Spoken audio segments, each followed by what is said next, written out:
Salut tout le monde et bienvenue à Un Pixel Près. Je m'appelle Thomas Carnisser et je suis avec Céline. Bonjour à tous. Et Dimitri. Bonjour à tous. De Seal Games pour pouvoir parler justement un petit peu dans la continuité finalement des épisodes précédents avec vous. C'est-à-dire que Seal Games, c'est un studio montpelliérain où vous êtes principalement deux en plus. Oui. Deux complémentaires où vous faites à la base des jeux Apple Watch. Puis, vous faites des jeux mobiles. Là, en ce moment, vous posez même la question des jeux PC. Tout à fait. Donc, je suis très pressé de voir ça. On t'en parlera, pas de problème. D'autant plus qu'en plus, vous changez quand même à chaque fois de style, vous changez de mécanique de jeu. On parlait des jeux que vous aviez produits dans un précédent épisode. Est-ce qu'à un moment donné, vous vous êtes senti évoluer avec le marché, ou est-ce qu'à un moment donné, vous vous êtes dit non mais en fait nous on va faire ça, et vous avez entre guillemets eu de la chance? Oui. Oui pour les deux. Oui pour les deux. Okay. Alors évoluer avec le marché, oui, parce qu'on évolue ne serait-ce qu'en tant que créateur et créatrice. On a des nouvelles influences, on apprend des choses, on a des épiphanies en jouant à certains jeux. On voit aussi que certains usages ne marchent plus. Le jeu premium sur mobile, donc le fait de télécharger un jeu en payant 2 €, 3 €, c'est quelque chose qui est... On va pas dire que c'est mort, mais c'est quasiment mort cérébrale. À moins d'être déjà connu ou une licence qui vient du PC, c'est compliqué en fait. C'est ça. Et puis du coup, au fur et à mesure qu'on a créé des jeux, on s'est trouvé des trucs où je vais pas dire qu'on se trouvait fort, mais on trouvait qu'on avait un truc, on se démarquait du reste des jeux. Que les joueurs et les joueuses appréciaient, que la presse mettait en avant. Donc on s'est dit, tiens, il y a peut-être des opportunités. Puis il y a aussi, avec le temps, le fait de faire des études de marché, des analyses compétitives, et de se dire, tiens, ça serait pas mal de savoir où on met les pieds avant de commencer à développer. Ouais, de pas se lancer billes en tête en se disant, ouais, on a une super idée révolutionnaire, et en fait, personne la veut, ton idée révolutionnaire. C'est bien pour ça que personne l'a faite. Mais c'est une évolution assez organique au final. C'est pas un facteur direct, c'est plus le fait de être tous les jours, à travailler sur le jeu vidéo tous les jours, forcément, on a une évolution qui arrive naturellement. Et justement, s'il fallait doser votre envie de faire le jeu, l'évolution technique du mobile et le besoin potentiellement de faire des recherches sur le marché, quand vous faites la recette, c'est quelle proportion Alors, aujourd'hui, c'est recherche du marché, avant tout. Le fait de tester non seulement en faisant des études, mais en faisant de petits tests, faisant des fausses pubs et des choses comme ça pour voir ce qui réagit, parce que c'est, grosso modo, c'est la chose la plus facile à faire et qui nous donnera le plus de retours. Une fois qu'on engage un développeur, une fois qu'on décide de partir dans une production de 6 mois, faire demi-tour en disant « Ah, au fait, c'était pas un jeu de tir qu'on devait faire, c'était un jeu de rôle », c'est pas trop possible. Alors que pendant la phase d'étude de marché, on peut proposer 30, 40, 50 idées. C'est pas grave s'il y en a 29 qui sont jetées à la poubelle, tant qu'il y en a une qui est intéressante. Ensuite, il y a le jeu mobile, enfin le jeu mobile, le marché sur lequel on est. Quels sont les usages, qu'est-ce qui est accepté, qu'est-ce qui est populaire, enfin même pas populaire, mais qu'est-ce qui est accepté, quelles sont les habitudes d'utilisation des joueurs. Et en fait, nous, ce qu'on a envie de faire et ce qu'on peut faire, c'est un peu le lien. C'est-à-dire que si on dit par exemple, en tant que joueur, je suis fan de FPS. Cependant, je suis nul à l'écrit. Si on se rend compte que le prochain jeu à faire, c'est un FPS multijoueur, bon, je pense pas, mais admettons, on n'a pas le staff, on n'a pas la compétence, on n'a pas le marketing, donc ça ne sert à rien. Cependant, et on parlait de nos prochains jeux qui sont des jeux d'horreur, on a une appétence pour ça, il y a un marché pour ça, et il y a des trucs nouveaux à raconter aussi. C'est aussi un facteur qui est important, le fait de pouvoir dire, est-ce qu'on peut apporter une voix qui est intéressante, qui peut ne pas être juste le numéro 255 dans un App Store. Et par rapport à ça, est-ce que la recherche marketing, elle constitue pour vous plus une contrainte ou finalement une liste d'opportunités? C'est-à-dire que quand toi, Dimitri, tu étudies le marché, ou quand Céline, Dimitri te fait un peu le rapport, est-ce qu'à un moment donné, il y a ce truc-là de dire ah mais en fait on peut faire ça? C'est-à-dire, est-ce que c'est vecteur d'opportunités? Oui, totalement. Enfin, disons que le fait d'analyser le marché, les marketing, ça met le doigt sur des opportunités possibles, en fait, des choses auxquelles on n'avait pas forcément pensé, parce qu'on est dans notre tête, dans notre projet. Et là, typiquement, sur les jeux d'horreur, c'est Dimitri qui avait analysé le marché. et qui disait mais en vrai le jeu d'horreur, bon, déjà on aime bien ça, il y a moyen de faire des choses très très très intéressantes d'un point de vue gameplay et point de vue visuel. Moi dans ma production personnelle artistique, ça part assez dans l'horreur, voilà, je suis une grosse fan de Junji Ito par exemple, donc bon, moi je voyais ça un peu comme un truc de niche, des gens qui aiment bien se donner des frissons, mais qui est pas forcément beaucoup de gens qui vont y jouer. Et en fait, c'est une grosse niche en fait. Il y a beaucoup de gens qui y jouent, qui ont une vraie demande forte pour de nouvelles expériences. L'avantage du jeu d'horreur, c'est que c'est des jeux courts, donc en fait, on n'est pas en concurrence avec des gros guillemets avec des mastodontes du genre. Genre, si on voudrait faire un Fortnite-like. À quoi bon, y a déjà Fortnite, les gens ils vont pas lâcher Fortnite pour nous. Le jeu d'horreur, en vrai, en 2 heures, 3 heures, c'est fini.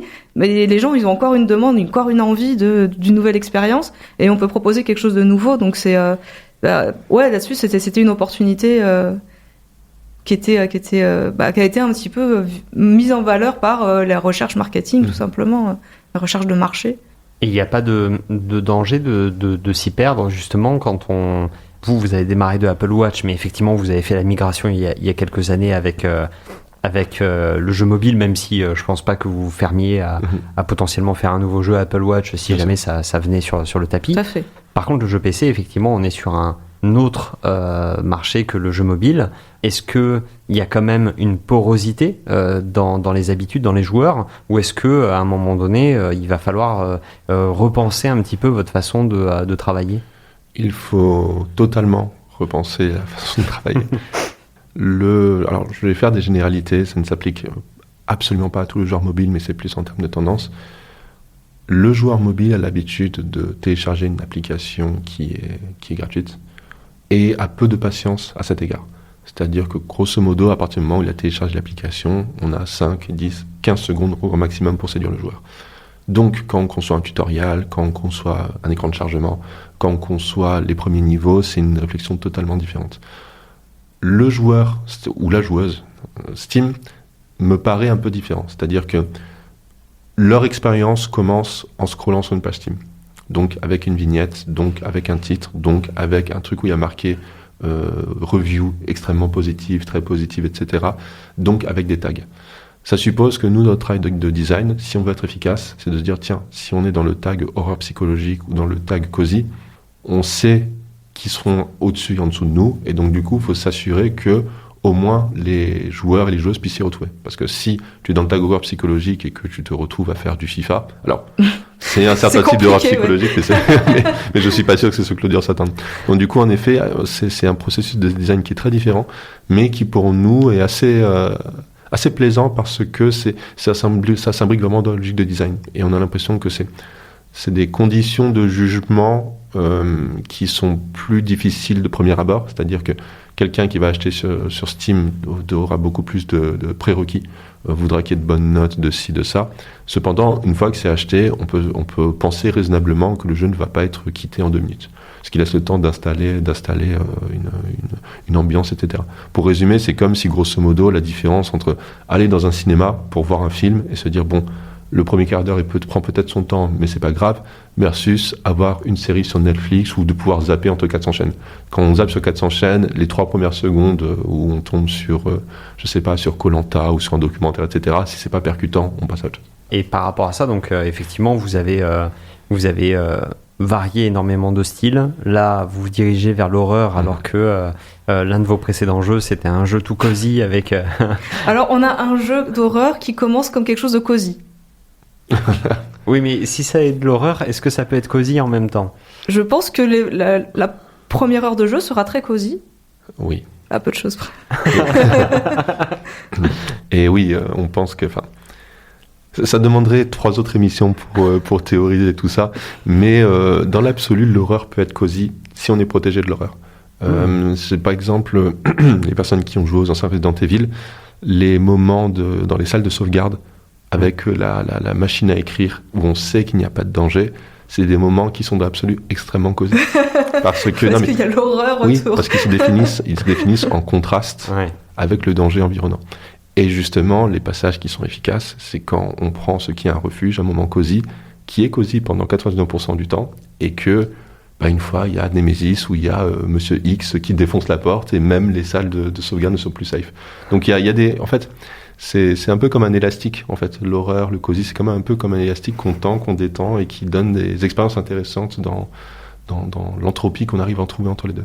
Ouais, c'est assez intéressant justement de mêler ces genres-là et cette façon-là de voir l'horreur, parce qu'effectivement, pour avoir fini Inside, par exemple, où on joue un gamin qui essaye d'échapper à une espèce de société qui est très portée sur le contrôle mental, et ils essayent de remettre la main sur ce gamin pour qu'il fasse partie des gens contrôlés. Finalement, on voit qu'il y a tout le truc de caste et tout, on est sur de la 3D, mais on est plutôt sur une logique 2D, plateforme, avec un très bon level design. Les niveaux sont très très bien, c'est très intelligemment fait, les puzzles, c'est assez logique. Effectivement, la façon de jouer est très calme et très sympa et très machin, mais effectivement c'est le monde derrière c'est ce qu'on te raconte qui horrible, fout le vertige, quoi. Oui. C'est ça. Et l'horreur de l'un et le cosy de l'autre aussi. C'est que pour les personnes qui sont totalement désensibilisées aux films d'horreur, je sais pas, se mettre un Halloween ou un massacre, peut-être pas massacre, enfin, se mettre un Halloween ou un Scream, c'est une expérience qui est joyeuse, où on rit, où on s'exclame, etc. Pour d'autres, c'est une angoisse existentielle absolue. C'est clair. Oui, c'est vrai. Je connais quelqu'un dont les films confort sont des films d'horreur. Ah oui, on a une amie aussi dont les films confort, c'est des films d'horreur. Je pense que c'est un peu comme le piment, tu vois. Enfin, quand t'en as mangé beaucoup et du très fort, tu peux y aller, quoi. Tu manges épicé, effectivement. C'est ça. Et du coup, là, en termes d'évolution, justement, vous avez eu besoin d'aller sur le PC pour concevoir ce jeu d'horreur. Est-ce que ça sous-entend que le mobile en tant que plateforme ne suffisait plus par rapport à ce concept-là ? Disons que, comme on l'a dit avant, c'est qu'on monétise pas pareil, plus pareil en tout cas, sur mobile et sur PC. Et clairement, là, les jeux d'horreur, il y en a deux, mais... Ouais, mais donc du coup, là, les jeux d'horreur qu'on est en train de développer, c'est pas possible de raconter l'histoire qu'on a envie de raconter en pensant à un système de monétisation free-to-play. C'est pas possible. On n'a pas trop le choix. C'est un jeu qui est obligatoirement payant. C'est pas du tout rentable, intéressant de le mettre uniquement sur mobile. Donc, il sera sur Steam. Et vu qu'il sera probablement développé sur Unity, on fera probablement un portage sur mobile, parce qu'il y a toujours des gens qui aiment bien jouer tranquillement sur leur téléphone ou sur leur tablette. Moi, quand un jeu qui est disponible sur Steam est disponible sur l'iPad, je l'achète sur l'iPad en vrai, parce que ça me permet de me mettre justement sous un plaid et tout bien, et pas être sur le PC tout voûté. Et par rapport à ça, vous êtes en train de travailler sur 2 jeux d'horreur. Ouais. Est-ce que pour vous c'est entre guillemets une passade, c'est-à-dire c'est le moment où en fait vous avez envie de raconter ces histoires-là et qu'ensuite justement de la même façon où vous êtes passé de tiens je fais mon jardin, mon chien tout va bien au jeu d'horreur, est-ce qu'à un moment donné vous êtes sur un moment où il faut raconter ça et ensuite vous allez sur d'autres contrées? C'est le temps qui le dira, mais nous connaissant a priori on a tendance à voguer vers d'autres horizons une fois qu'on a dit ce qu'on avait à dire. Beaucoup des leçons qu'on est en train d'apprendre et qu'on apprendra durant le développement nous serviront pour la suite. Peut-être que ce sera des genres un peu hybrides ou des genres voisins, mais a priori, vu qu'on compte mettre tout ce qu'on a à dire sur la question et qu'on compte toujours gâter les joueurs et les joueuses, une fois terminé, on verra. On verra c'est ce qu'on a envie de raconter et comment on a envie de le raconter. Et si l'horreur est le genre qui servirait le mieux une histoire, on partirait là-dessus, mais on n'exclut absolument rien. C'est comme quand je te disais par rapport au style graphique que en fait d'un jeu à l'autre je change quasiment à chaque fois. C'est que en vrai je design pas en fonction de ce que moi je sais faire, mais en fonction de ce qui va le mieux pour le jeu. Et si le jeu nécessite, tu vois par exemple pour Pocket Bandit, ce que je savais faire moi n'allait pas au début et je dis en vrai je devrais faire un rendu en vectoriel avec des couleurs très flashy et tout ça. Du coup j'ai appris le vectoriel pour ce jeu là pour que en fait ça serve le mieux le jeu en fait. Donc on n'exclut rien que ce soit en termes de gameplay, de narration ou même de rendu visuel. En fait on essaie de suivre 2 principes, c'est la forme suit le fond. Donc du coup, d'essayer d'avoir une symbiose entre tous les éléments du jeu, le gameplay, le visuel, le son, le scénario, etc. Puis il y a cet aspect où c'est aussi quelque chose qu'on aime dans les artistes, les musiciens, les cinéastes qu'on suit, cet aspect où on évolue dans la vie, nos situations ne sont pas les mêmes qu'elles étaient il y a 5 ans, il y a 10 ans, il y a 15 ans. Et donc du coup, ce qu'on a envie de raconter et d'exprimer reflète un peu quels sont les trucs qui nous font kiffer ou les trucs qui nous angoissent sur le moment. Et puis, si c'est parti quand on développe de nouveaux jeux, on passe à autre chose. Une des idées de jeu d'horreur, pour le coup, c'était l'idée est venue, c'est un dérivé d'une partie de jeu de rôle, grosso modo, où j'étais en déplacement pro, puis Céline m'envoie un message en disant j'ai cette idée de jeu dans la tête qui me trotte, j'arrive pas à penser à autre chose. Si on faisait ça, et je m'attendais à dire c'est un peu nul. Non, mais on a d'autres choses à faire, on verra plus tard. Puis je me suis dit non, mais en fait totalement, c'est le genre de truc. Si on le fait pas maintenant, si on le fait pas le plus vite possible, on le regrettera et on se dira si on voit un autre jeu qui est exactement comme ça, on dira oh là là, on a laissé passer l'opportunité. Donc du coup voilà, c'est plus on verra l'état d'esprit, l'état de l'industrie aussi au moment où on aura terminé ces jeux, puis on évaluera à ce moment-là.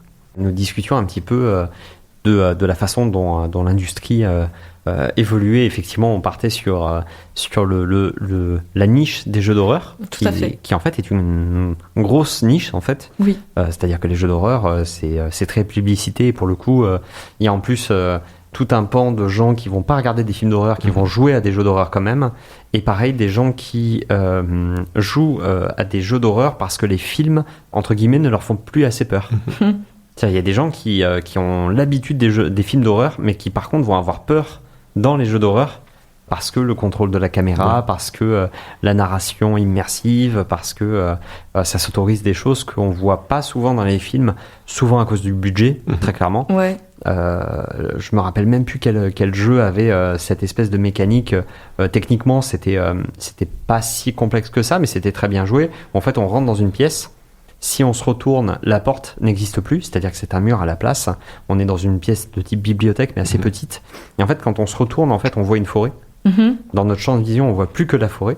Et en fait, quand tu fais encore le tour de la chambre, enfin de cette espèce de petite bibliothèque, mais en fait, au final, tu te rends compte que tu es en plein milieu de la forêt. C'est flippant, ouais. Oui, parce que du coup, ça veut dire que le décor, parce qu'en plus, c'est même pas l'apparence d'une forêt. Après, on peut se balader et on est dans un niveau de forêt. Donc il y a quand même une recherche du coup de déstabiliser la personne joueuse jusque dans ses repères, et qui est différente du coup de comment on déstabilise quelqu'un qui regarde un film. C'est ça. Il y a plein de choses à faire avec le jeu vidéo. C'est toi qui contrôle la caméra, donc pour le coup, c'est ça. Ouais.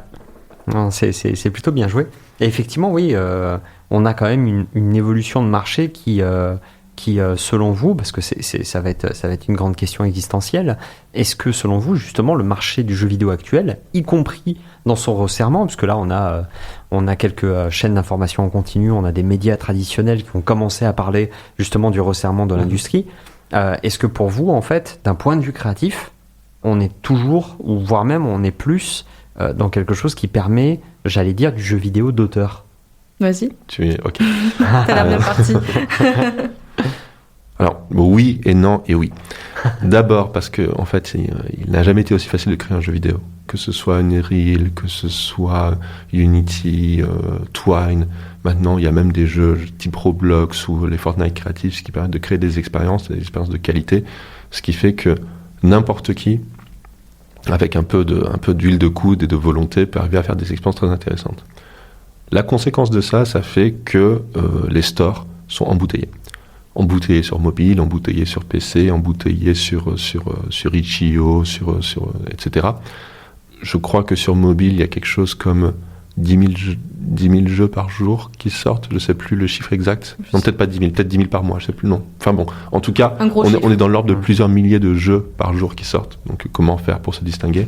Donc le fait de sortir juste un truc qui est cool n'est plus suffisant. Ou alors on se repose sur la chance qu'un streamer prenne le jeu et puis décide d'en faire sa coqueluche, mais c'est très improbable. Et en réaction de ça, en fait, ce qui se passe, c'est que pour se distinguer, les auteurs sont obligés de prendre plus de risques.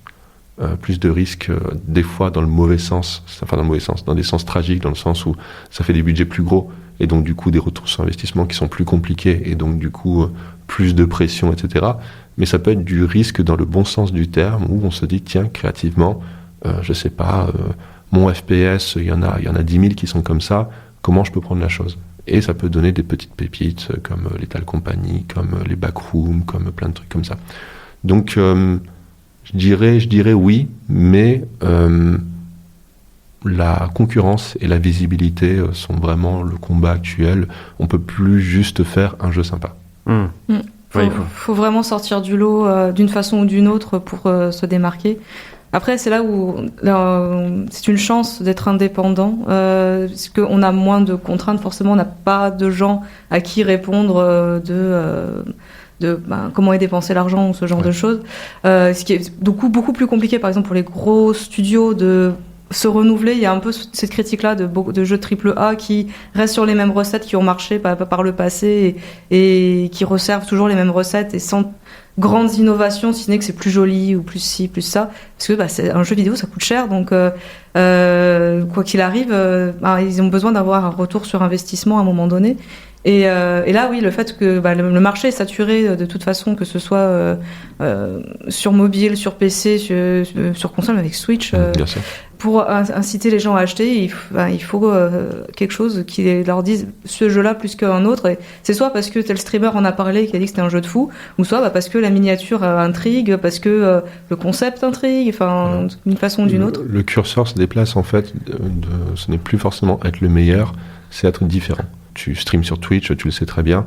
Le nombre de jeux qui des fois ont l'attention de gros streamers, comme il y avait un jeu genre Chained Up, je sais plus exactement si c'est le bon titre. Chained Together. Chained Together, c'est ça, ouais. Et des petits jeux comme ça, où c'est aussi comme ça que Among Us a pris. Donc, c'est vrai. le fait d'avoir une mécanique différente et de provoquer des émotions fortes, soit simulateur d'anecdotes, c'est-à-dire qu'on joue 15 minutes et puis on a de quoi rigoler et dire tiens, il m'est arrivé ici, je suis tombé dans ça, soit des émotions fortes, donc des émotions fortes en termes de plaisir, de joie, mais aussi en termes de peur, donc des fois d'effroi, etc. C'est des choses sur lesquelles il faut se concentrer. Et niveau financement, justement, est-ce qu'on n'a pas des nouvelles opportunités, ou est-ce qu'au contraire, là aussi, on est sur quelque chose d'embouteillé ou à mettre en place? Il y a quand même plutôt un resserrement, justement, au niveau des financements, parce que de trouver un éditeur ou ce genre de choses, tout le monde est un peu plus frileux de manière générale, parce que là, le marché est un petit peu en stase en ce moment. Donc, quand il y a besoin d'aller chercher des fonds, c'est un peu plus compliqué actuellement. Et justement, est-ce que quand on parle de la difficulté des gros à s'adapter, est-ce que c'est pas justement les opportunités qui se dessinent un petit peu pour les petits? Est-ce qu'il n'y a pas un moment quand le chat n'est pas là, les souris dansent? Ah si, tout à fait, parce que comme les gros ont du mal à changer de direction, des fois ils sont aussi enlisés dans des projets qui sont là où ils ont déjà investi beaucoup trop de temps et d'argent et qui sont en développement depuis des années, et du coup ils peuvent plus retourner en arrière, mais en même temps ils sont dans un bourbier pas possible, c'est très lourd. Là où les plus petits studios ont un peu plus d'agilité et peuvent n'ont pas forcément une grosse communauté à satisfaire en fonction, si on prend par exemple Ubisoft avec Assassin's Creed, il y a une attente de choses très attendues dans Assassin's Creed, et que du coup Ubisoft peut pas trop déroger à la règle, sinon ils sont tapés sur les doigts par les joueurs aussi secs, quoi. Là, les petits, on peut se permettre de tenter des choses nouvelles, de tenter des façons de raconter les histoires ou de proposer des expériences de jeu différentes. Et je trouve que c'est plutôt bien et frais en fait pour le jeu vidéo de manière générale. Parce que on a besoin de ça. On n'a pas tout le temps envie de jouer au même jeu tout le temps. Puis oui, dans le cadre des grands, c'est quand même des marchés qui sont très différents. Un jeu, j'imagine mal un indé pouvoir créer FIFA, pouvoir créer Call of Duty, etc. Pour les grosses boîtes, leur facteur, comme l'a dit Céline, c'est plus à quel point ils sont capables de pivoter, de s'orienter. Epic, les créateurs de Fortnite, historiquement ont fait ça. Leur première version de Fortnite, c'était un jeu de survie, un peu tower defense qui ressemblait pas à grand chose. Ils tombent sur un truc qui s'appelle le PUBG. Et ils disent tiens, c'est marrant ce truc-là, est-ce qu'il y a moyen de faire notre version? Ils la développent, je sais plus, en 2 ou 3 mois, quelque chose d'absurde. Ça devient le plus gros succès du jeu vidéo. Voilà, c'est des trucs qui sont possibles. Alors que Par la suite, dans les années qui ont suivi, les différents gros sont arrivés avec leur propre Fortnite, mais qui sort avec 4 ans d'écart, et donc du coup qui représentent leur vision de ce qu'était Fortnite 4 ans plus tôt, alors que Fortnite depuis a évolué des tonnes de fois. On le voit avec certains crashs de jeux récemment, comme Concorde. Ouais. Comme il y avait aussi la tentative de Splatoon de Square Enix, Foam Stars, des trucs comme ça. Ah oui, c'est vrai qu'il y avait eu ça. Concorde, ça a été très sévère. Ouais. Ils ont fait un genre de Overwatch et Exactement. et ils ont dû arrêter les serveurs quelques mois plus tard. Quoi. Quelques jours plus tard. Quelques jours, oui. C'est terrible, quoi. Quand ça se finit comme ça. Donc l'effet, c'est qu'en fait, les finances se resserrent, donc du coup, il y a la nécessité de tenter quelque chose qui a peu de risques. Le fait de dire, tiens, mais les gens jouent au MOBA, les gens jouent au FPS, etc. De balancer beaucoup d'argent dessus. Mais le risque, c'est que vu que les habitudes de joueurs évoluent au fur et à mesure des années, la monétisation, l'user acquisition, le marketing, le storytelling change, et c'est normal. Le risque pour tous ces gros, en fait, c'est même pas de dépenser 400 millions de dollars, c'est de dépenser 400 millions de dollars sur quelque chose qui date d'il y a 5 ans. Et qui, du coup, ne sera plus du tout adapté au marché. Ouais, tout à fait, ouais. L'agilité, elle va être vraiment C'est ça. le maître mot sur ces prochaines c'est ça. années. En tout cas, cet épisode touche déjà à sa fin. On vous remercie d'être resté avec nous. On vous souhaite une superbe fin de journée. Et puis, on vous dit à demain pour de nouvelles aventures.